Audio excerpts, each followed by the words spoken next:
جی ناظرین، welcome back. ایک دفعہ پھر آپ کو خوش آمدید کہتے ہیں set entertainment H D T V کی خصوصی نشریات مسکراتا رمضان ڈاکٹر بلند اقبال کے ساتھ. اور اب جو سیگمنٹ ہے وہ ہے اسلامک ٹاک کا سیگمنٹ، یعنی ہم جو ہے گفتگو کرتے ہیں کسی ایک موضوع پہ. آج کے پروگرام میں ہم گفتگو کرنے جا رہے ہیں کہ ذکر اللہ قرب الہی کا ذریعہ، یعنی کہ اللہ تعالیٰ کے ذکر سے اللہ تعالیٰ کا قرب حاصل ہوتا ہے. اور اللہ تعالیٰ کا قرب یعنی آپ اللہ تعالیٰ کے قریب ہوتے ہیں. جب آپ اللہ تعالیٰ کی یاد اپنے دل میں رکھ لیتے ہیں تو ویسے ہی اللہ تعالیٰ آپ کے دل میں بس جاتا ہے. اور اس یاد کو جتنا آپ بڑھاتے جائیں گے، اللہ کا ذکر کسی بھی طریقے سے کر سکتے ہیں. آپ اللہ تعالیٰ کا کوئی صفاتی نام کی تسبیح کر کے اللہ کا ذکر کر سکتے ہیں. آپ قرآن مجید کی تلاوت کر کے اللہ تعالیٰ کا ذکر کر سکتے ہیں. اگر کچھ نہ کر سکیں تو یا اللہ کہہ سکتے ہیں، وہ بھی نہ کر سکیں تو اللہ کہہ سکتے ہیں. اب اتنا تو کم از کم کہا ہی جا سکتا ہے. آپ اگر ایک دن میں ایک اللہ کی تسبیح ہے یا اللہ کی تسبیح پڑھ لیں اور کچھ نہ کریں، یہ بھی بہت ہے. کم از کم اللہ تعالیٰ کا ذکر تو ہوگا، آپ اللہ تعالیٰ کو یاد تو کریں گے. روزے کے دوران وہ خرافات یا لغو باتوں سے بہتر نہیں ہے کہ آپ استغفار کر لیں، استغفر اللہ ربی من کل ذنب و اتوب علیہ، اس کی تسبیح کر لیں، کلمے کی تسبیح پڑھ لیں، اللہ کی تسبیح پڑھ لیں، اللہ کے کسی صفاتی نام کی تسبیح پڑھ لیں اگر آپ چاہتے ہیں. جو صفاتی نام ہوتا ہے اس لحاظ سے اس کی تاثیر ہوتی ہے. اگر آپ اپنے جو گناہوں کی مغفرت چاہتے ہیں تو یا رحمان یا رحیم پڑھ لیں. اگر آپ چاہتے ہیں کہ آپ کے رزق میں اضافہ ہو جائے تو یا رزاق کو پڑھ لیں. مطلب ایسی بہت ساری چیزیں ہیں جو کہ اللہ تعالیٰ کی صفاتی نام ہے، اور اللہ تعالیٰ کو ان صفاتی نام سے یاد کرنے سے اللہ تعالیٰ آپ کی مشکلات و پریشانیاں کو آسان فرما دیتا ہے. بہرحال ہمارے ساتھ موجود ہیں مفتی محمد شاہد نعیمی صاحب. کسی تعارف کے محتاج نہیں ہیں، مختلف چینلز پہ اور ہمارے اس چینل پہ آپ دیکھتے ہیں بہت خوبصورت انداز میں بیان فرماتے ہیں. اسلامک اسکالر ہیں، ہم خوش آمدید کہنا چاہیں گے. السلام علیکم. وعلیکم السلام ورحمۃ اللہ وبرکاتہ. مفتی صاحب بہت بہت کہتے ہیں. آپ کا بھی بہت شکریہ. نہیں سر، آپ کا شکریہ. ماشاءاللہ آپ تشریف لاتے ہیں، بہت اچھا لگتا ہے اور وہ آپ سے بہت کچھ سیکھنے کو ملتا ہے. اس کے علاوہ ہمارے ساتھ موجود ہے جناب شکیل مدنی صاحب. شکیل مدنی صاحب ایک دفعہ پھر آپ کو خوش آمدید کہتے ہیں. اور فائدہ کامران ہمارے ساتھ موجود ہیں. ابھی قصیدہ برد شریف آپ نے سنا ہوگا. بہرحال مفتی صاحب سے گفتگو کا آغاز کرتے ہیں. مفتی صاحب، قرب اللہ یعنی قرب الہی حاصل کرنا، اللہ تعالیٰ سے قریب ہونے کا ذریعہ ذکر اللہ ہے. کس طریقے سے اللہ کو یاد کیا جائے، اللہ کا ذکر کیا جائے کہ ہم اللہ تعالیٰ سے قریب ہو جائیں؟ الحمدللہ الحمدللہ وحدہ والصلاة والسلام علی من لا نبی بعد. اما بعد، بسم اللہ الرحمن الرحیم. فاذکرونی اذکرکم واشکروا لی ولا تکفرون. صدق اللہ العظیم. اللہ تبارک و تعالیٰ نے اپنے بندے کو اپنی بارگاہ میں آنے کے لیے ارشاد فرمایا، اے بندے تو میرا ذکر کر، اذکرکم میں تمہارا ذکر کروں گا، واشکروا لی میرا شکر ادا کرو اور میرے شکر کی حق تلفی نہ کرو. قرآن مجید فرقان حمید میں بیشتر آیات ربانی موجود ہے کہ جہاں اللہ تبارک و تعالیٰ نے اپنی ذات کو بندے کے ساتھ ملانے کے لیے بہت سے مقامات پر بیان فرمایا. بندہ میرا ذکر کرے گا تو میں اس کا ذکر کروں گا. بے شک. اب حدیث کریمہ کی روشنی میں دیکھتے ہیں کہ سرکار دو عالم صلی اللہ علیہ وسلم نے فرمایا، اللہ تبارک و تعالیٰ کی بارگاہ میں کوئی اگر ایک قدم چل کر آتا ہے تو اللہ 10 قدم اس کی طرف رحمت فرماتا ہے. اگر وہ اللہ کی طرف دوڑ کر آتا ہے تو اللہ تعالیٰ اس سے بھی زیادہ تیز اس کی طرف دوڑ کر آتا ہے. تو یہاں بتانے کا مقصود یہ تھا کہ اللہ تبارک و تعالیٰ فرماتے، بندے تو مجھے اگر تنہا یاد کرے گا تو میں تجھے تنہا یاد کروں گا، اگر تو مجھے مجلس میں یاد کرے گا تو میں اس سے بہتر، اس سے اعلیٰ فرشتوں کی مجلس میں تیرا ذکر، تیرا چرچا کروں گا. نبی کریم صلی اللہ تعالیٰ علیہ وآلہ وسلم نے ارشاد فرمایا، جب بندہ مومن فرش پر اللہ کا ذکر کرتا ہے، اللہ کو یاد کرتا ہے، تو رسول اللہ صلی اللہ علیہ وسلم فرماتے ہیں کہ اللہ تبارک و تعالیٰ اس کا ذکر آسمانوں پر کرتا ہے، اور جب اس کا ذکر کرتا ہے تو سب سے پہلے جبریل امین کو ارشاد فرماتا ہے، اے جبریل، فلاں بندہ فلاں بن فلاں فلاں مقام پر فلاں جگہ پر میرے کو یاد کر رہا ہے، میرا ذکر کر رہا ہے، وہ مجھ سے محبت کرتا ہے۔ جبریل ہم تجھے گواہ بناتے ہیں کہ ہم اس سے محبت کرتے ہیں۔ پھر آگے سرکار دو عالم صلی اللہ علیہ وسلم فرماتے ہیں، اللہ فرماتا ہے جبریل تو بھی اس سے محبت کر۔ جب جبریل امین اس سے محبت کرنے لگ جاتے ہیں تو اللہ فرماتا ہے جبریل ساتوں آسمان کی مخلوق پر اعلان کر دے فلاں بن فلاں اللہ سے محبت کرتا ہے تو میں اور جبریل اس سے محبت کرتے ہیں۔ سبحان اللہ، سبحان اللہ۔ جبریل ساتوں آسمان کی مخلوق یعنی فرشتوں کو ندا لگاتا ہے اور کہتا ہے اے آسمان میں نوری مخلوق سنو سنو، میں تمہاری خدمت میں اعلان کر رہا ہوں، زمین پر اللہ کا مومن، اللہ کا بندہ اللہ سے محبت کرتا ہے، اس کا ذکر کرتا ہے۔ اللہ نے مجھے حکم ارشاد فرمایا ہے کہ میں جبریل بھی اس سے محبت کروں۔ اب میں تمہیں ندا لگانے کے لیے آیا ہوں، تمہیں یہ بات بتانے کے لیے آیا ہوں، جس شخص سے اللہ اور جبریل محبت کرتا ہے تم بھی اس شخص سے محبت کرو۔ سبحان اللہ۔ سارے فرشتے آسمان کی مخلوق اس بندے مومن سے محبت کرتے ہیں۔ جب بندہ مومن سے سارے فرشتے محبت کرتے ہیں، سرکار فرماتے ہیں پھر وہ جبریل زمین پر اتر کر اعلان لگاتا ہے، اے کلمہ توحید کے پڑھنے والوں، اے دنیا میں بسنے والوں، فلاں بن فلاں اللہ سے جبریل سے محبت کرتا ہے، اللہ اور جبریل اور فرشتے اس سے محبت کرتے ہیں۔ اے زمین والوں، وہ عرش والے سے محبت کرتا ہے، تم فرش والے سے محبت کرو۔ سرکار فرماتے ہیں جبریل جب یہ عرض کر کر اعلان کر کر دنیا میں چلا جاتا ہے تو پھر اللہ تبارک و تعالی لوگوں کے دلوں میں اس شخص کی ایسی تسخیر پیدا فرما دیتا ہے، محبت ڈال دیتا ہے کہ زمین والے بھی اس شخص سے محبت کرتے ہیں۔ یہ ثمرہ کیوں ہے؟ یہ ثمرہ اس کو فَاذْكُرُونِي أَذْكُرْكُمْ کے تحت ملا ہے کہ وہ اللہ کو یاد کرتا ہے، اللہ اس کو یاد کرتا ہے، وہ اللہ سے محبت کرتا ہے، اللہ اس سے محبت کرتا ہے۔ سرکار فرماتے ہیں جب بندہ اپنے اللہ سے محبت کرتا ہے اور اللہ کی محبت اس کے حصے میں آ جاتی ہے تو اس کا صلہ اللہ تبارک و تعالیٰ اس کو جنت عطا فرماتا ہے۔ سبحان اللہ۔ اور جب جنت میں اس کا نام پہنچتا ہے، ابھی بندہ جنت میں گیا نہیں ہے، سرکار فرماتے ہیں اس بندے کا ذکر، اس کا نام جب اہل جنت اہل بہشت اس کو دیکھتے ہیں، اس کا نام سنتے ہیں تو وہ اللہ کی انوار میں اللہ کی بارگاہ میں عرض کرتے ہیں مولا کریم یہ بندہ مومن کے لیے ہم مشتاق ہیں کہ بندہ مومن سے ہماری ملاقات کب ہوگی۔ فرشتے ان مخلوق کو جا کر خبر دیتے ہیں جب یہ بندہ اپنا رزق پورا کر کے دنیا میں اپنی سانسیں پورا کر کے جب یہ دنیا سے اللہ کی بارگاہ میں پہنچے گا تو اللہ تبارک و تعالیٰ اس کی قبر کو بکہ نور بنا دے گا اور اس کی قبر کو جنت کے باغوں میں سے ایک باغ بنا دے گا۔ سبحان اللہ، سبحان اللہ۔ اچھا مفتی صاحب یہ بھی بتا دیجیے گا کہ بہت سے لوگ بیماری کی حالت میں ہوتے ہیں، اچھا پھر پاکی نہیں رہتی کیونکہ ٹیوبز لگی ہوتی ہیں، مختلف چیزیں ہوتی ہیں، پھر لوگ پریشان ہوتے ہیں کہ اب کیا کریں، نماز پڑھ سکتے ہیں نہیں پڑھ سکتے، اللہ کا ذکر کیسے کریں۔ اچھا کچھ لوگ کہتے ہیں کہ یار جب تک کہ ہم پاک نہ ہوں اس وقت تک اللہ کا ذکر نہیں کر سکتے، اس بارے میں کیا فرمائیں گے؟ ڈاکٹر صاحب جہاں تک تعلق پاکی اور ناپاکی کا تعلق ہے، بندہ مومن کو اللہ نے پاک پیدا فرمایا ہے، مومن کی زبان پاک، مومن کا لعاب پاک ہے۔ بے شک۔ اب لہٰذا جو ایام اس کے علالت میں گزر رہے ہیں جس کے اندر اس کو ٹیوبس وغیرہ کا معاملہ ہے لگا رہتا ہے اور اس میں وہ پاکی ناپاکی کا معاملہ رہتا ہے، تو فقہاء اکرام نے ایک بہت لمبی بحث اس کے اوپر قائم کی ہے۔ مختلف فقہ کی کتابوں کے اندر یہ فرمایا کہ ایسا شخص اگر ایک ہی وقت مثال کے طور پر ایک شخص ہے جس کا وضو قائم نہیں رہتا، بہت سے ایسے امراض پائے جاتے ہیں اور ہمارے پاس بھی یہ معاملات یہ سوالات آتے ہیں کہ میں وضو کرتا ہوں ادھر لیکن میں اپنا وضو قائم نہیں رکھ پاتا، تو نماز کے لیے مجھے بڑی پریشانی ہوتی ہے۔ فقہاء کرام نے یہاں پر ایک ضابطہ بیان فرمایا ہے، ایک اصول دیا ہے، فقہ کا جزیہ ہے۔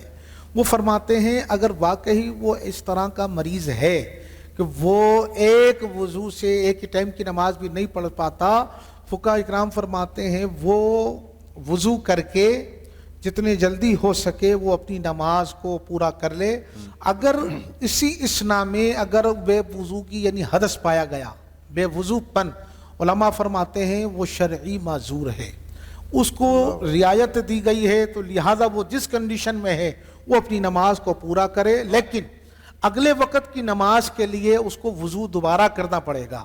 جب وہ دوبارہ وضو کر لے گا پھر اگر وہ اس وضو کے بعد اگر اس کا وضو قائم نہیں رہتا، علماء فرماتے ہیں وہ اسی کنڈیشن میں اپنی نماز کو پورا کرے گا تو یہاں تک تو اس کی نماز پوری ہو جائے گی اسی عذر کے اندر، کیونکہ وہ شرعی معذور ہے، یہاں شریعت نے اس کو رخصت دی ہے، اس کو اجازت دی ہے۔ اب بعض لوگ ایسے ہوتے ہیں جو پاک نہیں رہ پاتے، لیکن اللہ نے ان کا دل تو پاک رکھا ہے، اللہ نے ان کی زبان پاک رکھی ہے، اللہ نے ان کی سوچ پاک رکھی ہے۔ اگر وہ اپنے قلب کے ساتھ، اپنی زبان کے ساتھ، اپنے ذہن کے ساتھ اگر وہ اللہ کی تسبیح و تحلیل کرتا ہے تو یہاں پر بھی علماء نے اور فقہاء اکرام نے اس کو رخصت عطا فرمائی ہے، اجازت عطا فرمائی ہے، تو وہ ایسے بھی اللہ کے ذکر اپنے اسی کنڈیشن میں کر سکتا ہے۔ اچھا یہ بھی بتا دیجیے گا کہ جو خاص اذکار ہیں کن صفاتی نام سے اللہ تعالیٰ کو زیادہ یاد کرنا چاہیے، یا قرآن مجید اللہ کا ذکر کا بہترین ذریعہ کیا، بہترین طریقہ کیا اللہ کے ذکر کا؟ اللہ تبارک و تعالیٰ نے 15 سپارے میں سورہ اسراء کی آخری آیت میں اللہ نے ارشاد فرمایا ہے، جس کا مفہوم یہ ہے کہ اللہ کو پکارو، سب اسی کے اچھے نام ہیں۔ اگر اللہ تبارک و تعالیٰ کا جو ذاتی نام ہے اللہ، باقی جتنے اسماء مبارک ہیں یہ سارے صفاتی ہیں، تو اللہ تبارک و تعالیٰ کو رحمان کر کے پکارو، یا رحیم کہہ کر پکارو، یا باقی کہہ کر پکارو، یا رزاق کہہ کر پکارو، کریم کہہ کر پکارو، رحیم کہہ کر پکارو، قرآن نے فرمایا جو نام کے ساتھ تم پکارو گے سب اسی کے اچھے نام ہیں۔ واہ سبحان اللہ۔ سر کیا پیغام، کیا میسج دینا چاہیں گے؟ میں اپنے دیکھنے والوں کو اور آپ کے توسط سے میں یہی پیغام دوں گا کہ الحمدللہ رمضان کا یہ پہلا عشرہ جو بڑی تیزی کے ساتھ ہم سے جدا ہونے کی کوشش کر رہا ہے، اور رمضان کے قدردان وہی ہوتے ہیں جو اللہ رسول کے قدردان ہوتے ہیں، جو اللہ کی نشانیوں کے قدردان ہوتے ہیں۔ اللہ تبارک و تعالی نے فرمایا وَمَن يُعَظِّمْ شَاعِرَ اللَّهِ مِن تَقْوَى الْقُلُوبِ، کہ جو اللہ کی تعظیم اللہ کی نشانیوں کی تعظیم کرتے ہیں وہ دل کی پرہیزگاری سے کرتے ہیں۔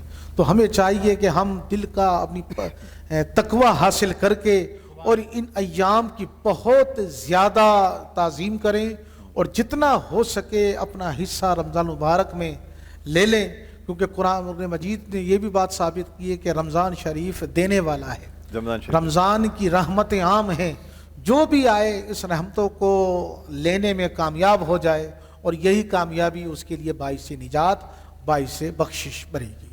سر زکوٰۃ کے حوالے سے بھی بتا دیجیے گا کہ اب چونکہ رمضان المبارک کا یہ پہلا عشرہ ہے، ویسے تو پہلی رمضان کو ہی دے دینی چاہیے، یا رمضان کے علاوہ بھی زکوٰۃ دی جا سکتی ہے، یا زکوٰۃ دینے کے لیے رمضان کا انتظار کیا جائے؟ بہتر تو یہ زکوٰۃ جب فرض ہو جائے تو اس کی تاخیر نہ کرنی چاہیے، بلکہ اس کو فوری طور پر ادا کر لینی چاہیے۔ لیکن اگر رمضان شریف ہمارے درمیان آ چکا ہے تو کیونکہ ایک نیکی کا ثواب 70 نیکی بڑھا دیا جاتا ہے، تو نیتوں کے حال اللہ جانتا ہے۔ میں اپنے دیکھنے والوں کو یہی کہوں گا کہ جتنی جلدی ہو سکے، کیونکہ زکوٰۃ یہ فرض ہے، اور فرض میں علماء نے تاخیر کو مکروہ قرار دیا ہے، تو لہٰذا اس سے پرہیز کریں، جتنی جلدی ہو سکے زکوٰۃ کو ادا کر لینی چاہیے۔ زکوٰۃ کا جو مصرف ہے وہ یہی ہے کہ اس کے مستحقین تک زکوٰۃ پہنچے، تاکہ امت کی خیرخواہی کا کوئی سلسلہ وجود میں آئے۔ صحیح ہے۔ اچھا سر یہ بھی بتا دیجیے گا کہ زکوٰۃ کے ساتھ ساتھ کیا انفاق فی سبیل اللہ، یعنی ضروری تو نہیں ہے انسان زکوٰۃ تو اپنی جگہ ہم نے نکال دی دے دی، لیکن رمضان المبارک میں ویسے بھی لوگ جو ہیں وہ بہت زیادہ انفاق فی سبیل اللہ، خیرات، صدقات، تمام چیزیں بڑھا لیتے ہیں، تو انفاق فی سبیل اللہ جو اس کے بارے میں آپ کا کیا خیال ہے؟ جی ڈاکٹر صاحب، جہاں تک تعلق فرائض کا ہے تو فرائض تو اٹل ہے، اگر ہم پر فرض ہو چکا ہے تو ہمیں اس میں تاخیر کرنا ہمارے لیے مکروہ ہے۔ رہا مسئلہ اللہ تبارک و تعالیٰ کی بارگاہ میں انفقوا فی سبیل اللہ، قرآن مجید فرقان حمید میں ہمیں یہ سبق دیا ہے کہ خرچ کرو راہ خدا عز و جل میں۔ اگر اللہ کی راہ میں اگر ہم دل کھول کر زکوٰۃ سے ہٹ کر، خیرات سے ہٹ کر، اللہ کی دلجوئی کے لیے خالصتاً اللہ کے لیے اپنا پاکیزہ مال، کیونکہ زکوٰۃ کا جو مال ہوتا ہے وہ پاکیزہ نہیں ہوتا، صحیح بات ہے، وہ تو ہم نے ہر صورت ادا کرنا ہی ہے، لیکن جو پاکیزہ مال اللہ کی خوشنودی کے لیے، اللہ کی رضا کو حاصل کرنے کے لیے خرچ کریں گے تو ہمیں زکوٰۃ سے زیادہ اس مال کو خرچ کرنے کا ثواب ملے گا، کیونکہ اس میں ہماری جو منشا ہے وہ اللہ کا قرب حاصل کرنا ہے، اور زکوٰۃ وہ ہے جو اللہ نے ہم پر فرض کیے۔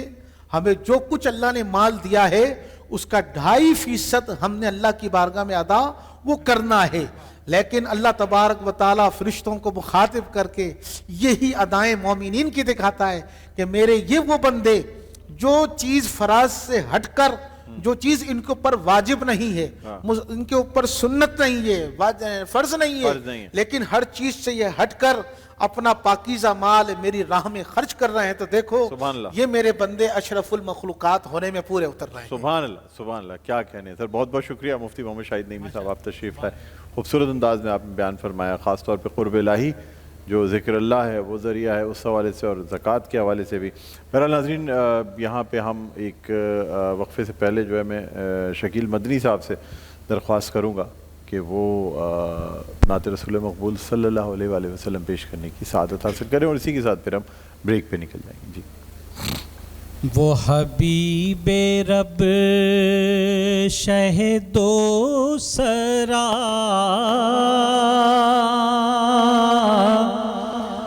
وہ شعور و فکر کی آگہی،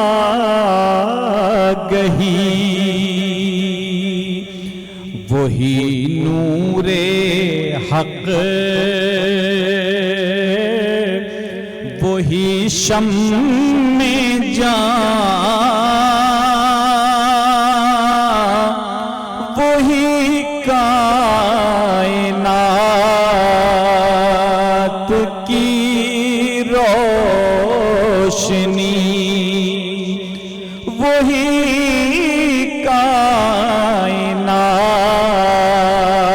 کائنات کی روشنی، وہ حبیب رب، وہ دیار جود و سخا کہو، وہ مدینہ شہر وفا کہو، تمہیں کیا بتاؤں کہ اس جگہ جو کہیں ہے میں نے سنی گئی، جو کہیں ہے میں نے سنی گئی، کبھی اہل عشق میں چھڑ گیا جو بیان سیرت مصطفیٰ، مجھے یوں لگا کوئی روشنی میرے قلب و جان میں اتر گئی، میرے قلب و جان میں اتر گئی، وہ حبیب رب۔ کیا کہنے، بہت شکریہ شکیل مدنی صاحب۔